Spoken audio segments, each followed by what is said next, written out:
I am 9th grade student. Soon I will become 10th grade student. So ये video में आपको बहुत कुछ बताने वाली हूँ, बट ये वीडियो मैं 1.5x की स्पीड से चलाऊंगी, so don't worry for it. Actually video लंबी हो जाती है तो अपलोड करने में थोड़ा टाइम लगता है. सो येस, आप प्लीज़ 1.5x की वीडियो देखिएगा ज़रूर. शॉर्ट वीडियो में मैं आपको बहुत ज़्यादा मटेरियल देने की कोशिश करूँगी. So let's move on.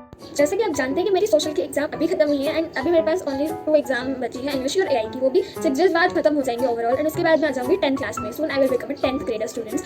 सो जो अभी 8th से 9th क्लास में आ रहे हैं स्टूडेंट्स और सब्सक्राइबर, सो मैं उनको आज बताने वाली हूँ मेरे 9th क्लास का एक्सपीरियंस कैसा रहा, उसमें कैसे कैसे मैं पढ़ाई करनी रहती है, और 8th और 9th क्लास में क्या डिफरेंस है, मीन्स उसमें डिफरेंस क्या है, स्टडी से रिलेटेड एग्जाम पैटर्न सब बताने वाली हूँ. So please stay tune. तो बात करते हैं मेरे एक्सपीरियंस की, मेरा कैसा एक्सपीरियंस है. तो मैं आपको बताना चाहूँगी कि जितनी मैंने क्लास पढ़ी है, क्लास 1 से लेकर क्लास 9 तक, सो 9th class is the most memorable class ever in my life. Class 9 में हमने बहुत मजे किए, बहुत मेमोरीज जुड़ी हैं क्लास 9 में.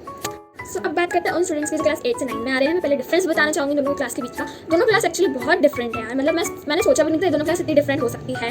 जैसे कि मतलब मैं क्लास 8 में जब 9th में आई तो मैंने सोचा कि क्लास 8 जैसे ही होगी 9, मतलब मैंने तो सोचा था कि ऐसे ही निकाल लेंगे, क्लास 9 भी छुट्टियों का काम है, but no, that was not true. Literally मतलब एग्जाम पैटर्न हो चाहे कुछ भी, टोटली डिफरेंट. मतलब क्लास 8 में होता था कि हम रट्टा मार के चले जाते थे और हमारे टीचर्स जो है वो टॉपिक्स दे देते थे, इंपॉर्टेंट क्वेश्चन दे देते थे, तो उसी से क्वेश्चन बन के आते थे. और जो बुक्स की हेडिंग रहती थी, एक्सरसाइज रहती थी, उसी से क्वेश्चन बन के आते थे. बट क्लास 9 में से बिल्कुल भी नहीं है, बिल्कुल अलग है क्लास 9. क्लास 9 में से कुछ भी नहीं होता. इंपॉर्टेंट टॉपिक्स हम बता ही नहीं सकते, कहीं से भी क्वेश्चन आ जाते हैं. तो और एक तो टीचर्स इंपॉर्टेंट क्वेश्चन बताती नहीं है. हमारे यहाँ तो ऐसा होता नहीं है, आपके यहाँ ऐसा होता हो तो आई डोंट नो. और एक्सरसाइज के क्वेश्चन की बात करें तो सब क्वेश्चन नहीं उठ के आते हैं डायरेक्टली, इनडायरेक्टली पूछे तो अलग बात है, बट डायरेक्टली उठ के नहीं आते हैं. और बुक्स की जो हेडिंग से क्वेश्चन बन के आते हैं, जैसे कि हेडिंग रहती है फैक्टर्स अफेक्टिंग दिस.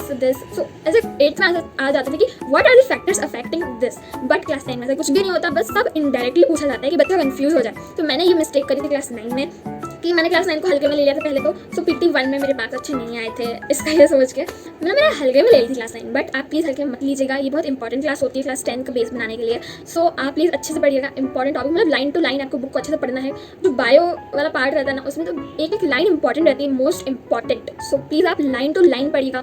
आपने खुद के नोट्स, कहीं भी कुछ स्टूडेंट्स होंगे जो ये सोच रहे होंगे क्लास 8 जैसे निकाली इजीली वैसे क्लास 9 भी निकल जाएगी, but no, that was my problem. मैं आपको बता सकती हूँ कि कितना बुरा लगता है जो मेरे PT 1 PT 2 में इतने गंदे मार्क्स आए थे, क्योंकि मैंने क्लास 9 को हल्के में ले लिया था. That was one of my mistakes that I do in class 9. So please आप इन मिस्टेक्स को बिल्कुल मत करिएगा. और बात करते हैं रेफरेंस बुक की.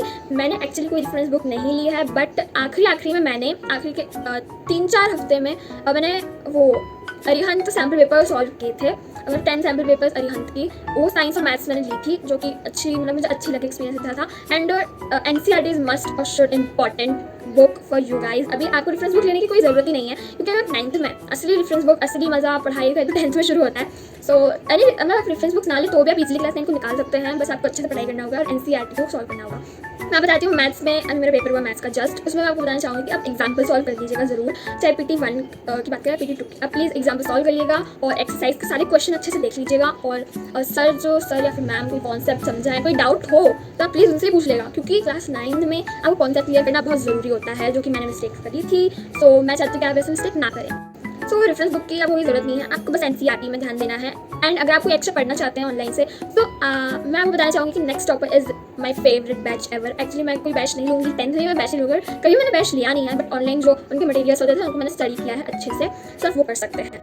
सो अब मैं बात करना चाहूँगी एग्जाम पैटर्न की. That was so very different. मतलब बायो, जैसे कि पिछले साइंस की बात करें हम, 8th क्लास के साइंस की, जो बहुत ईजी था, बट कुछ चैप्टर्स थे जैसे इलेक्ट्रिसिटी वाला मुझे कभी भी समझ नहीं आया है.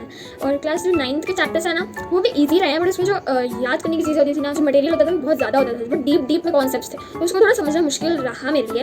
बट येस, मुझे एक भी चैप्टर इसमें डिफिकल्ट नहीं लगा, ये डिफिकल्ट है. और फिजिक्स की अगर बात करें तो फिजिक्स में न्यूमेरिकल्स बहुत सारे आएंगे, भर के आएंगे. सो आप अच्छे से प्रैक्टिस कर लेना फिजिक्स के न्यूमेरिकल्स की. जैसे कि मोशन वाला चैप्टर है, ग्रेविटेशन वाले चैप्टर में भर के न्यूमेरिकल्स आएंगे.